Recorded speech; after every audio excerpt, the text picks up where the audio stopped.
warahmatullahi wabarakatuh. Izin Pak, saya Zahra Aprilia dengan NIM 250402166. Saya ingin melanjutkan tugas YPMK 3.2, soal nomor pertama dan kedua, yaitu mengapa sih kita membutuhkan koleksi, dan yang kedua, pengertian dan sifat list. Pertama, mengapa kita membutuhkan koleksi? Dalam pemrograman, koleksi digunakan untuk menyimpan banyak data dalam suatu variabel. Dengan koleksi, program menjadi lebih rapi, lebih efisien, dan lebih mudah dikelola dibandingkan membuat banyak variabel satu persatu. Yang kedua, pengertian dan sifat list. List adalah tipe data di Python yang digunakan untuk menyimpan sekumpulan data dalam satu variabel. List memiliki sifat beruntun, yang artinya data memiliki urutan sesuai indeks. List juga bersifat mutable, yaitu isinya bisa dirubah, ditambah, dan dihapus. Selain itu, list menggunakan indeks yang bermulai dari 0. Selanjutnya video ini akan saya percepat karena ingin meminimalisir durasi yang terlalu kepanjangan. Penjelasannya akan ada di setelah ini.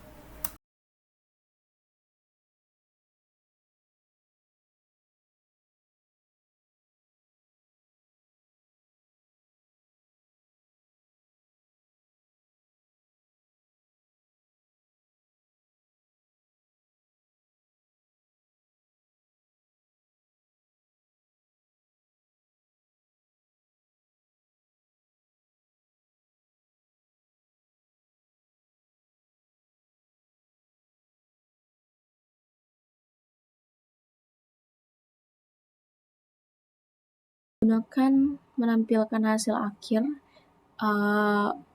layar utama, ibarat kita memanggil program akhir lah. Coba kita jalankan. Apa yang salah ya?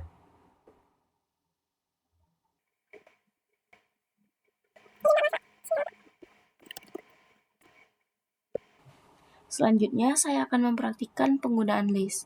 Saya membuat list bernama list hewan yang berisi nama ayam, bebek, dan burung.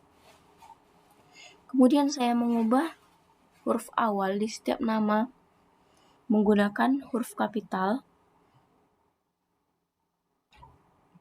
Itu dengan menggunakan sifat dari list kapitalis. Setelah itu saya menambahkan kelelawar ke bagian akhir list menggunakan append, list append. Lalu saya menambahkan elang. Setelah bebek menggunakan insert. Selanjutnya saya membuat list baru yang bernama list hewan yang berisi ikan, sidat, kepiting, dan ranjungan. Lalu saya gabung ke list utama dengan menggunakan extend. Kemudian saya menghapus ranjungan dari dalam list. Terakhir, print digunakan untuk memanggil hasil akhir. Untuk hasil ayam, bebek, elang, burung, kelelawar, ikan, sidat, dan kepiting. Untuk soal nomor 2, pengertian list nested. Nested list adalah list yang berisi list di dalamnya. Jadi, satu list utama itu memiliki beberapa list lain sebagai elemennya. Contoh sederhana,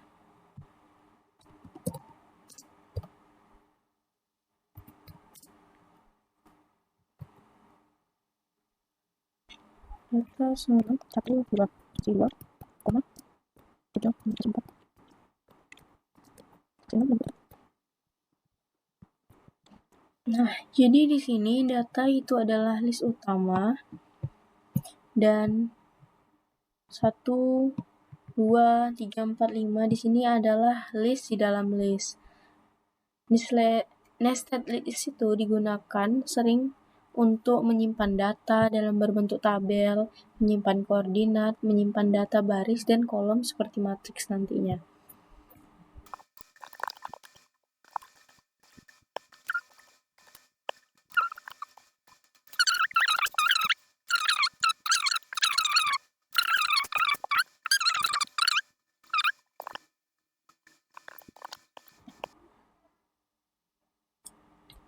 Koordinat 1 dilambangkan untuk baris kedua.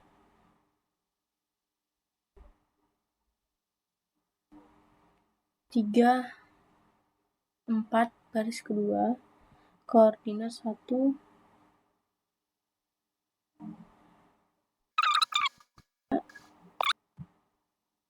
outputnya 4. Selanjutnya kita akan coba mengubah angka 6 menjadi 10.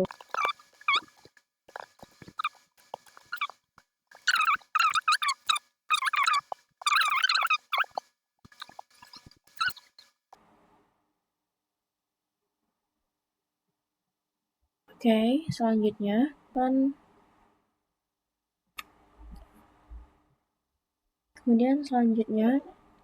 kita akan print koordinat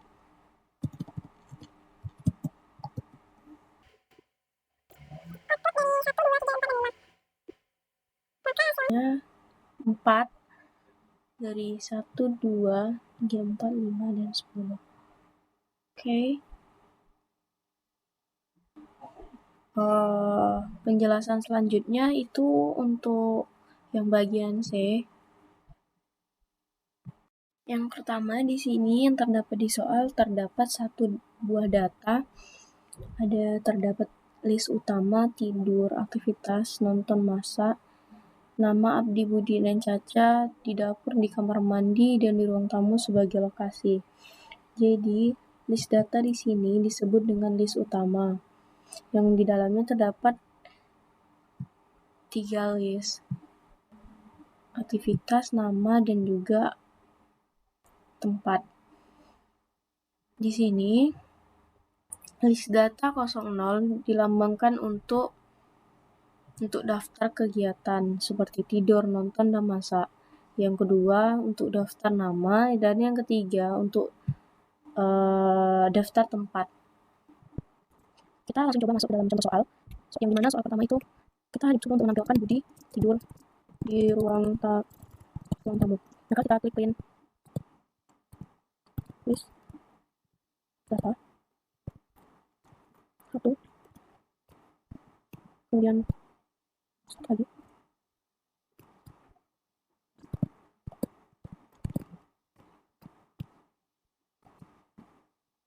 Nah, jadi di sini print data 1 untuk menampilkan indeks nama, satunya di sini untuk pilihan nama Budi, dan 0 di sini untuk baris ke 0 untuk menampilkan aktivitas, 0 di sini untuk pilihan indeks yang pertama itu aktivitasnya tidur.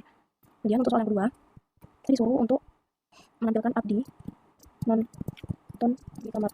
Kita buat print ulang list data 1 kemudian 0, koma, dan 1. Sorry, yang tadi kurang. Apa ini? Kita lupa menampilkan di mana keberadaannya di sini, harus ini. Data 2 untuk menampilkan dia ada di baris kedua untuk tempat, dan juga dia ada di kolom atau di indeks kedua itu di kamar. Berarti Budi tidur di yaitu di ruang tamu. Berarti Budi tidur di ruang tamu. Selanjutnya untuk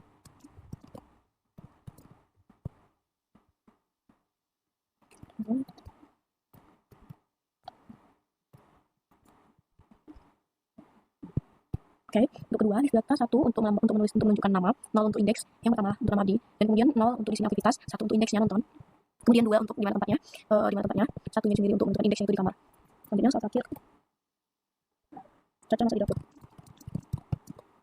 Print biasa.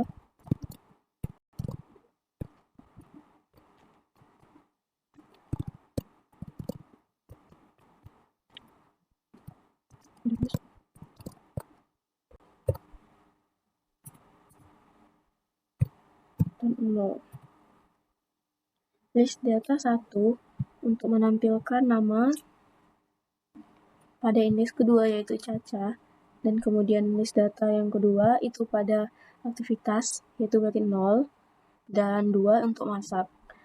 List data yang kedua sendiri di situ adalah di mana tempatnya, dan 0 adalah di dapurnya sebagai indeks. Kita coba runkan. Apakah Oke, berhasil. Di sini Budi tidur di ruang tamu, Abdi nonton di kamar, Caca masak di dapur.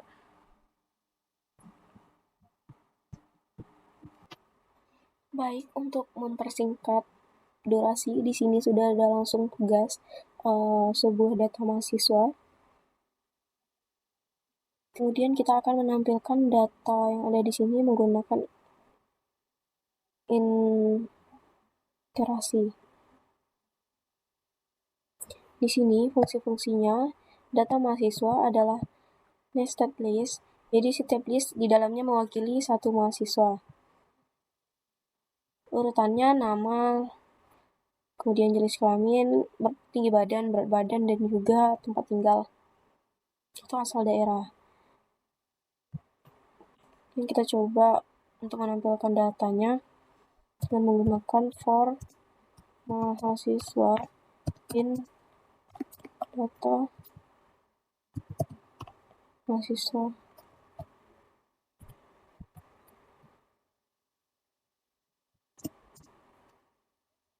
Print untuk nama,